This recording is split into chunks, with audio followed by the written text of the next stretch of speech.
শাক রান্না করেছি। প্রথমে শিম ভাজা করে নিলাম, কালো জিরে আর রাঁধুনি ফোড়ন দিয়েছি। তারপরে শাকটা দিলাম, শিমটা ভেজে এবারে লঙ্কাটাও দিয়ে দিলাম, আর লবণ হলুদ দেওয়া হয়ে গেছে। এবার ভালো করে নাড়াচাড়া করতে হবে। মটরশুঁটি শাক, এই আমরা মটরশুঁটি খাই, সেই শাক। এইভাবে শাক রান্না করলে না খুব ভালো লাগে। আমি চিমনিটা বন্ধ করে রেখেছি, শোনা যায় না ওই জন্য। আর দেখো, এবার শোল মাছের মাথাটাও দিয়ে দিলাম। কালকে শোল মাছ এনেছিল, মাছও রেখে দিয়েছি, এখন মাথাটার মধ্যে দিয়ে দিলাম। শাকটা রান্না হয়ে গেছে, একদমই কমপ্লিট হয়ে গেছে। আর একটু নাড়াচাড়া করবো, ব্যাস।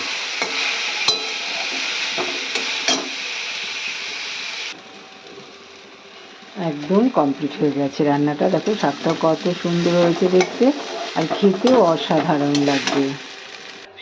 এদিকে ভাত বসানো হয়ে গেছে, আবার এদিকে দেখো তেলটাও দিয়ে দিচ্ছি।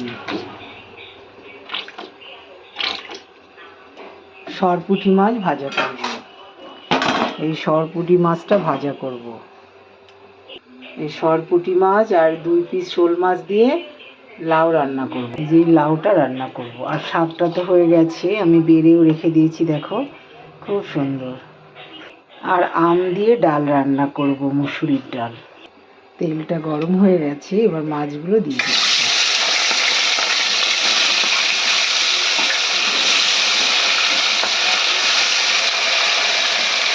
এবারে মাছগুলো একে একে উল্টে দিচ্ছি।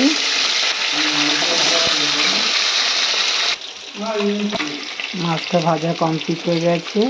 মাছটা ভাজা হয়ে গেছে, আর 2 পিস শোল মাছ রয়েছে কালকে। এখন তেলের মধ্যে না জিরে দিয়ে দিলাম।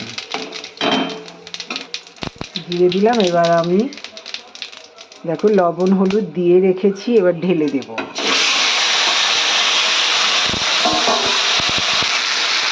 এবার ভালো করে নাড়াচাড়া করব। এবারে না কতগুলো লঙ্কাও দিয়ে দিলাম,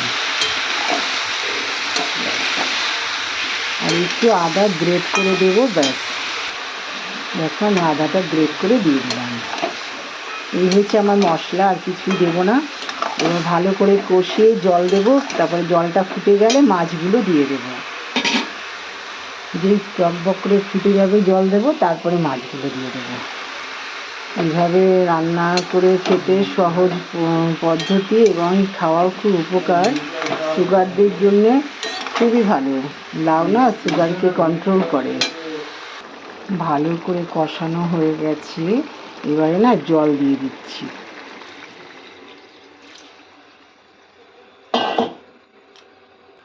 এবারে না ঢেকে দিলাম, একটু দমে থাকবে, তাহলে তাড়াতাড়ি হয়ে যাবে। টকবক করে ফুটে যাচ্ছে।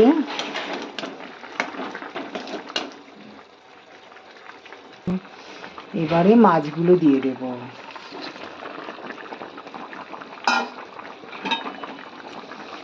এইভাবে কারা কারা রান্না করো বলো শিপ্রাদিকে। শিপ্রাদিদি এইভাবে রান্না করেছে আজকে মাছটা। শোল মাছই রান্না করেছিলাম কালকে, আজকেও শোল মাছ ছিল, সেটা দিয়ে আর সরপুঁটি দিয়ে রান্না করে নিলাম। তাহলে তোমাদেরকে রান্নাটা তো দেখালামই।